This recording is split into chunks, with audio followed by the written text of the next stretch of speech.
तो मुझे समस्त ग्रामीणों से यह अपील है, निवेदन है कि इस विद्यालय में पढ़ने वाले प्रत्येक बालक के माता पिताओं को प्रण लेना होगा कि मेरा बेटा, मेरी बेटी इस स्कूल में समय पर भेजूंगा या भेजूंगी, उसके पढ़ाई पर बराबर ध्यान दूंगा ताकि आने वाला भविष्य उस बच्चे का अच्छा बनेगा।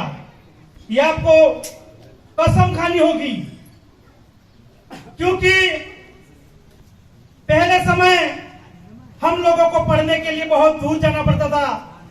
हमारी आर्थिक स्थिति कमजोर थी, हम दूर पढ़ने नहीं जा पाते थे, पढ़ाई से वंचित रह जाते थे। लेकिन आपको ये सौगात मिल चुकी है, तो आपको कसम खाना है, आज से प्रण लेना है कि मुझे मेरा बेटा बेटी मेरे को पढ़ाना है और उसको आगे बढ़ाना है। साथियों, हमारा देश आजाद हुआ 75-76 साल हो गए हैं। क्या हमने कभी सोचा कि हमारे गांव का कितना विकास हुआ है?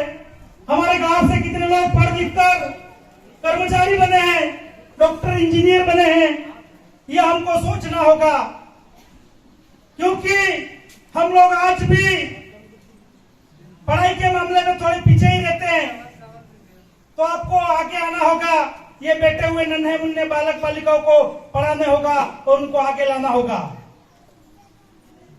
देखो साथियों, अभी माया बहन ने एक बात बताई थी कि हमारे पढ़ने वाले बालक के हाथों में जो मोबाइल थमा दिए हैं, तो मैं बालक और उनके माता पिताओं से निवेदन करना चाहता हूं कि आपका अगर भविष्य मजबूत बनाना है, आपका बेटा बेटी का भविष्य मजबूत बनाना है, तो आपको अपने बेटे बेटियों को अच्छा पढ़ाना होगा, मोबाइल से दूर रखना होगा, पूरी संगत से दूर रखना होगा, तो तुम्हारा बालक पढ़ लिख कर होशियार बनेगा और आगे बढ़ेगा। इस अवसर पर मैं ये कहना चाहता हूं और बैठे हुए मेरे नन्हे भाइयों को कहना चाहता हूं कि आपको पढ़ना है, आपके हाथ में कलम है, कलम चलाइए आप और आगे बढ़िए। और आपको इस गांव से, इस विद्यालय से बहुत कुछ आगे जाना है, कॉलेज में जाना है, पढ़ाई करके कर्मचारी बनना है, डॉक्टर इंजीनियर बनना है। आज से आपको प्रण लेना होगा, मोबाइल से आपको दूर रहना होगा, ये प्रण आपको लेना होगा। आपको बुरा लगता होगा, लेकिन मैं आपका बड़े भाई होने के नाते मेरा फर्ज बनता है कहने के लिए, इसलिए मैं कहता हूं। और मेरी माता बहनों से कहना चाहता हूं कि आप लोगों को भी मजबूत होना पड़ेगा, आने वाले समय के लिए यह सोचना पड़ेगा। देखो, हम लोग आज भी किसी तरीके से हम हमारे हक अधिकार को नहीं जानते हैं, इसलिए हमको कहीं कहीं घसीटा जाता है, तो वो भी आपको जानना होगा।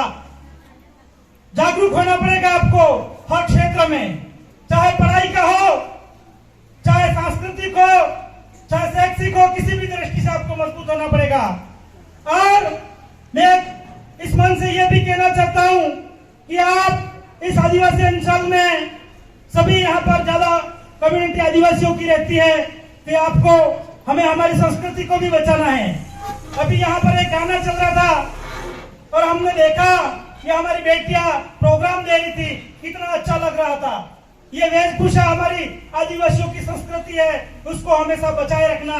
तो ही तुम्हें आदिवासी संस्कृति नहीं बचाओगे तो आपका जो हक अधिकार, जो 6वीं 5वीं जो अनुसूची है 13(3) क के अंदर जो लिखा हुआ सेपरेट अधिकार आपको आपके नहीं रहेंगे, छीन लिए जाएंगे। इसलिए इसके लिए भी आपको जागरूक होना पड़ेगा। और एक बात मैं कहना